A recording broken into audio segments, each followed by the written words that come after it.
Mais pourquoi cette campagne n'imprime-t-elle pas? Il se passe pourtant 2, 3 choses. D'abord, le surgissement d'Éric Zemmour, puis des candidats qu'on n'attendait pas, Christiane Taubira.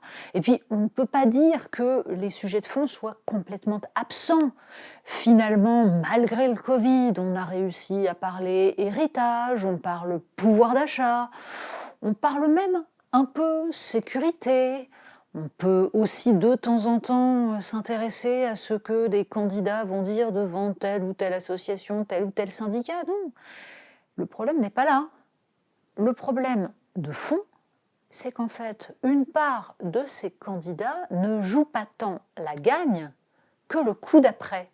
Et sans doute faut-il voir là une des causes du désintérêt des citoyens pour cette campagne. Ils sentent bien que les dés sont en partie pipés et que beaucoup des candidats qui sont en lice sont en train de se demander comment ils pourront gratter des financements grâce aux législatives, recomposer leur famille politique, jouer sur l'éclatement des uns et des autres, bref, des coups de billard à 3 bandes qui n'ont pas grand-chose à voir avec l'engagement sincère sur un diagnostic de l'état du pays et des propositions pour tracer un horizon.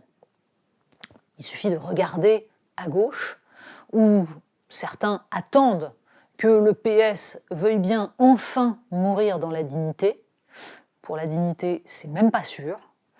Et on voit à quel point, même du côté des insoumis, certes, il reste des militants pour se dire que sur la dernière ligne droite, Jean-Luc Mélenchon pourrait peut-être se hisser jusqu'au second tour, mais beaucoup, en fait, misent sur le fait que c'est sa dernière campagne.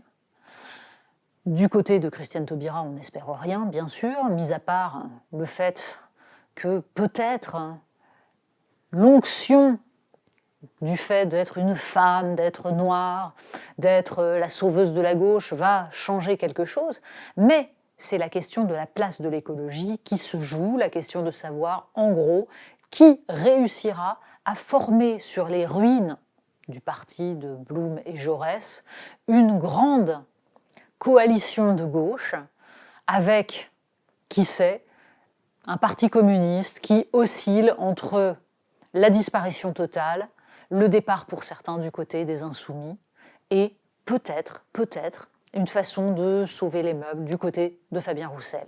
À droite, c'est la même chose, c'est même encore pire.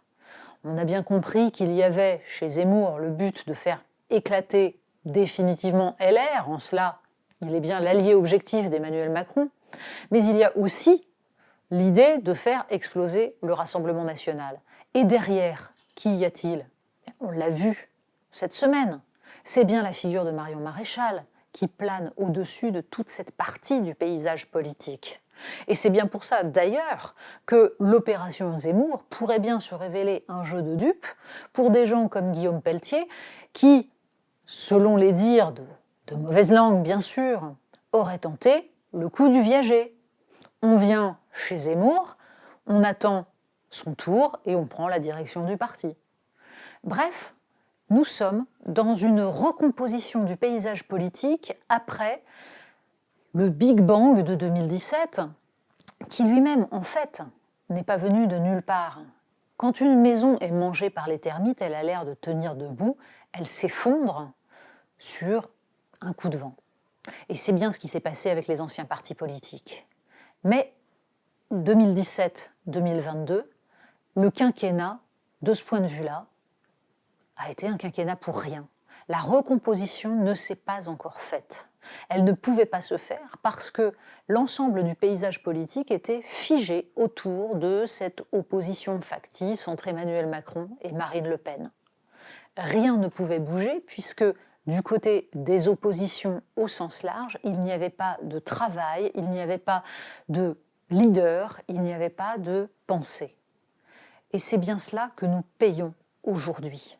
La gauche n'a pas produit d'idées pendant 5 ans.